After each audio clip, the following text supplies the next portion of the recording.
Here's my example of one of the times where it was a very near situation between keeping it together and melting down entirely. And it's not quite what it sounds like to start with. I just want to give you a brief look at my background. My dad's family were German Baptist, so very good, very sedate, love the sinner, hate the sin people. My mother's family is English and Scots and Irish.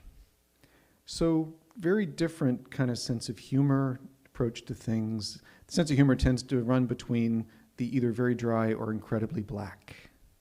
So my personality is built out of these two parts. The story is ostensibly about my father, who passed away around 20 years ago. It's a different monologue entirely. Suffice to say, he developed cancer, which became a different cancer, which became a different cancer. It took a very long time for him to pass away. When the end came, it is very safe to say that we are not in particularly good shape. And I am bracing myself for the funeral. I've had a lot of people pull me aside and say, okay, listen, it's not a great day, obviously, and all kinds of people are going to approach you after the funeral and they're going to say the wrong thing. They're going to say something that is entirely inappropriate or oblivious, and they are trying to do the right thing, Michael. Whatever they say, just smile politely and say thank you, and they'll either realize they did it 2 weeks later and call you and say, I didn't mean to word it that way, or they'll forget it. Either way, no one comes to a funeral with malice aforethought.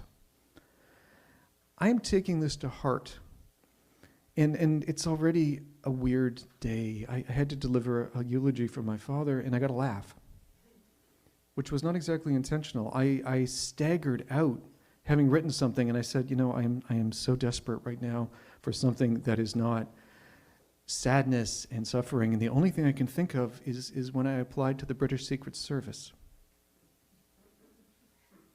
I was 8 years old at the time. I'm in a church, by the way, explaining this to everybody who has come to my father's funeral.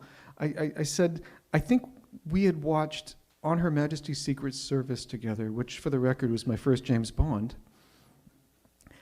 And at the end of it, I decided, now that's the life for me. This is my job in the future. And I think it's a Saturday night or something. I went upstairs to my room. I pulled out some crayons and wrote a letter saying, Dear British Secret Service, my name is Michael Durbecker. I live in Toronto, Canada, and I would like to join you. Here's my address. Get back to me. Like, more or less in those words. And then gave it to my father, asking for an envelope and a stamp. To his credit, once he stopped laughing and got off the floor, he gave me an envelope and a stamp, and it's been mailed. My wife has this idea that there is some wing of the British government who has this letter, opened it, laughed for 2 weeks, and it's framed at MI5. That was the beginning of my eulogy, which you don't need to hear here, but at least it was something that wasn't awful. And I walked into that service, I walked into the funeral thinking, I can get through this. It has been awful, but let's look at perspective. The awful is over. It doesn't make it invalid, it just means it's over. That is something. When you've watched suffering for so long and then realize it's done. If nothing else, you can start again. It's not easy, it's not pleasant, but at least it's somewhere to start. And I'm ready for anything. I'm ready for all of these people coming in with very well-intended wrong things to say. I had 2 or 3 variations of people saying, smoking is an awful thing. Smoking really makes you sick. And I'd say, yeah, no, of course my father never smoked. And he did not pass away from lung cancer in any way, shape, or form. And they'd say, yeah, I know, but smoking is awful, isn't it? Yes, it is. Thank you for coming. Thank you. There's a lot of that, and it's been 8 months. I'm not in the best of moods, but I have a little drop-down menu that's saying, okay, is someone saying something nice, but it's the wrong words? Yes. Or is someone trying to make a larger point and then loses track or feels awkward? Yes. I've got all of these excuses built in for everybody. That's fair, right?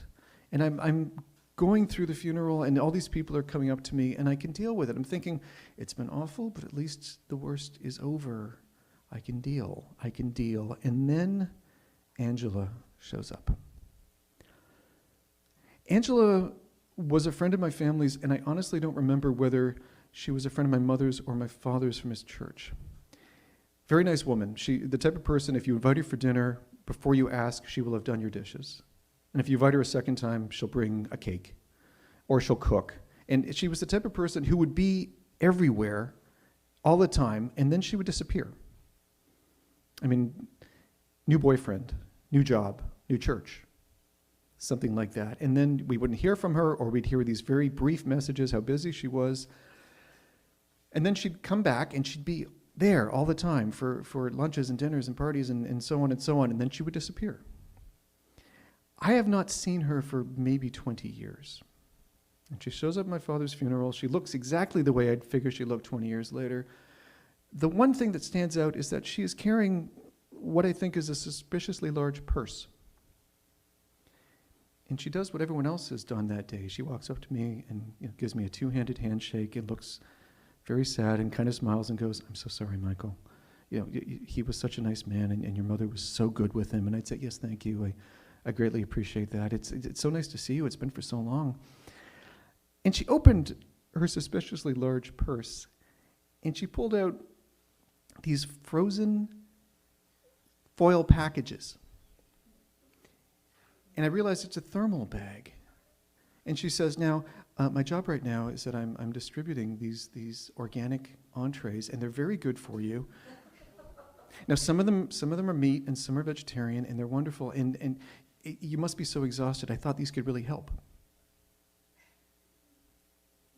Okay.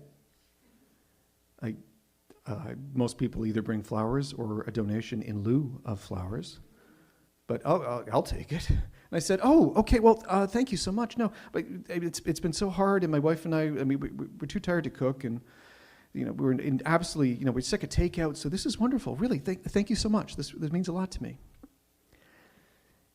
And she tightened her smile a little bit, and I realized instantly what was about to happen.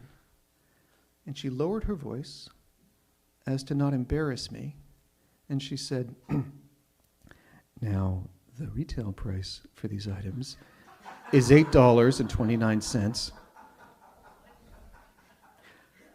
but the wholesale price is $6.15, and that's what I'd like to offer them to you today for."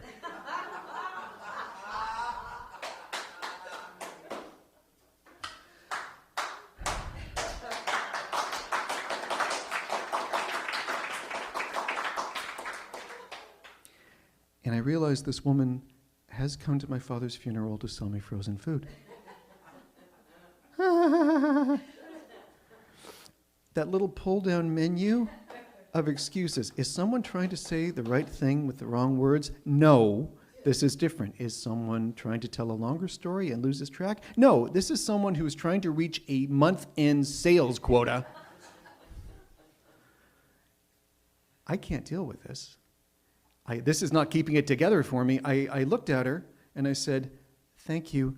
I'm not buying anything today. Thank you for coming." And walked away. It's in a church basement in North York. I am walking away, and I have all kinds of family there. Some of them are crying, some of them are laughing. I'm trying to find someone I can talk to. My mother is talking to my cousins, my sister is talking to my aunts, and I realize Angela is following me. And I'm trying to deke my way to the coffee clutch or the men's room. That would be great if I can make it to the men's room. She can't possibly come in. But she's too fast for me. She comes up in front of me, and she pushes them back in my hands and goes, "We could settle up next week, Michael." And a little louder than I needed to say, I said, "I am not buying anything today." Enough that various relatives and well-wishers noticed what was happening. And she put it back in her bag, and she walked out. As part of yet a different monologue, I don't seek revenge on people. It's a long story. I threw away the entire idea. I'm telling this story because with Angela, I don't think it's revenge. I actually think it's reportage. Because every so often, somebody will, who we both knew would say, "Oh yeah, have you talked to Angela recently?" And I'd say, No, I haven't talked to Angela. No, I have not talked to Angela since she tried to sell me frozen food at my father's funeral. Because that strikes me as reasonable. but I kept it together for a number of reasons. Number one, my father would have liked that. Number two, honestly don't think that she tried malice. I just think she could not process what was happening. So sometimes you got to take one for the team. I took that one for the team.